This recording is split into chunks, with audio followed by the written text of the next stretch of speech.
Film animasi merah putih One for All tengah jadi sorotan publik. Alih-alih menuai pujian, karya yang menelan biaya besar ini justru dibanjiri kritik tajam atas kualitas animasinya. Menjelang HUT ke-80 RI, film produksi Perfiki Kreasindo ini menghadirkan kisah 8 anak dari berbagai daerah yang berjuang menyelamatkan bendera pusaka yang hilang misterius. Di balik layar, nama Toto Soegriwo muncul sebagai produser utama. Siapa sebenarnya Toto Soegriwo dan bagaimana proses film ini dibuat? Diketahui, film animasi berjudul Merah Putih One for All kini menjadi sorotan. Pasalnya animasi yang menghabiskan anggaran mencapai Rp6,7 miliar tersebut malah jauh dari kata memuaskan hasilnya.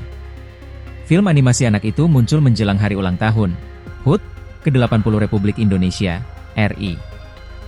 Masih mengutip laman M21Cineplex.com, film ini digarap oleh rumah produksi Perfiki Kreasindo, di bawah Yayasan Pusat Perfilman H. Usmar Ismail.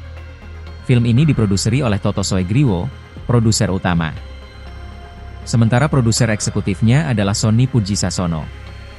Lantas untuk sutradara dan penulis skenario film Merah Putih One for All adalah Hendiarto dan Bintang Takari. Bintang Takari juga sekaligus animator visual utama di proyek ini.